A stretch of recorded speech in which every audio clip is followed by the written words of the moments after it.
آدمی بیوی کی اطاعت کرے گا لیکن ماں کی فرما برداری نہیں کرے گا، بیوی کی ڈیمانڈ پہ فوراً بھاگ کے جائے گا،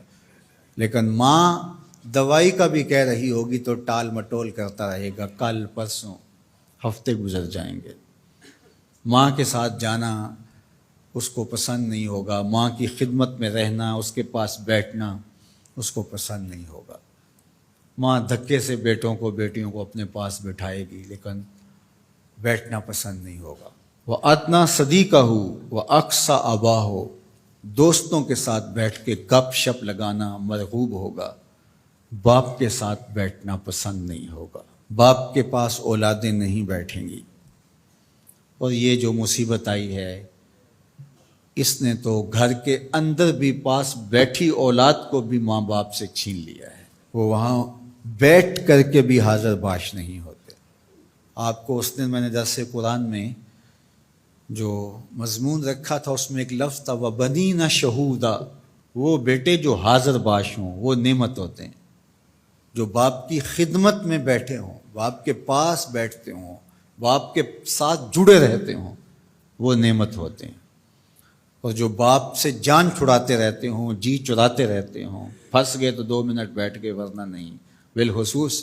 بوڑھے بزرگوں کے پاس تو اس دور کے اندر کوئی بیٹھنے کے لیے تیار نہیں ہوتا، وہ ترستے ہیں کہ ہماری اولاد ہمارے پاس بیٹھے، لیکن اولاد کی دلچسپیاں ہی کوئی اور ہیں، وہ انہیں اولڈ فیشن سمجھتے ہیں، پرانے زمانے کے لوگ دقیانوس، ان سے ہم بات بھی کیا کریں، یہ ہمارے زمانے کی باتیں نہیں سمجھتے۔ جب تم ان کے زمانے کی باتیں نہیں سمجھتے تھے، انہوں نے ایک لفظ پانی اور روٹی سکھانے کے لیے کتنی محنت کی تھی تمہارے اوپر، تم تو کچھ بھی نہیں سمجھتے تھے، تم تو حرف و صوت سے آشنا نہیں تھے، تم تو لفظوں سے آشنا نہیں تھے، انہوں نے کتنا وقت دیا اور ایک ایک حرف، ایک ایک لفظ، ایک ایک ہجا تمہیں بتایا،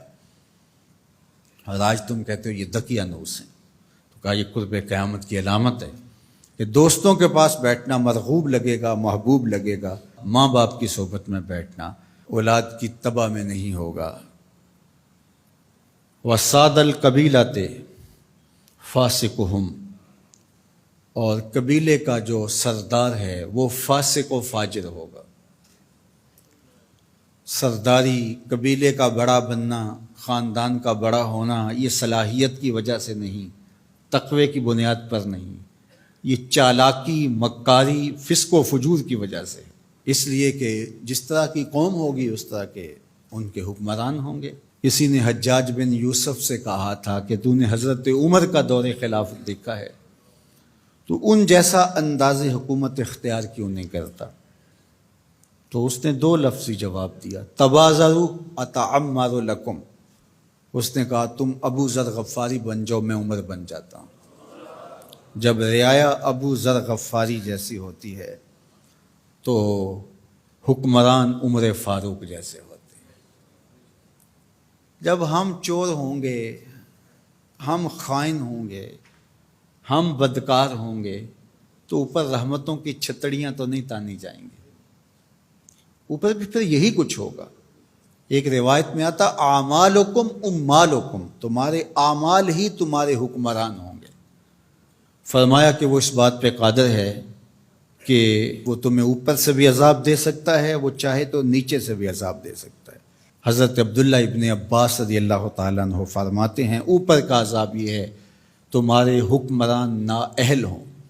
اور نیچے کا عذاب یہ ہے تمہاری اولاد نافرمان ہوں، اور تم ایک دوسرے سے لڑنے لگ جاؤ، ایک خاندان کے لوگ شریکہ برادری کے نام سے ہر وقت ایک دوسرے کی ٹو میں رہیں، یہ عذاب نہیں تو اور کیا ہے؟ ہر وقت بھائی بھائی کو نقصان پہنچانے کے چکر میں رہے، بہنیں اور بھائی آپس میں ایک دوسرے کے دشمن بنے کھڑے ہوں، ہمسایہ ایک دوسرے کی عزت کو اچھالنے کے لیے تیار کھڑا ہو، محلہ راحت کا ساما ہونا چاہیے لیکن محلہ آپس میں ایک دوسرے کی عزت کو پامال کرنے کے لیے تلا ہوا ہو، خاندان، برادریاں جو کہ وحدت کی علامت ہونی چاہیے، یہ ایک دوسرے کو اذیت دینے کے لیے، تکلیف پہنچانے کے لیے،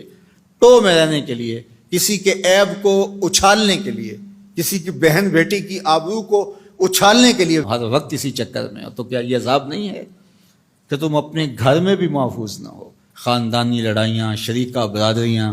ان کی باہمی لڑائیاں، یہ فرقوں کی لڑائیاں، سیاسی جنگ و جدل، یہ کیا ہے؟ یہ اللہ کے عذاب کی ناراضگی کی صورتیں ہیں۔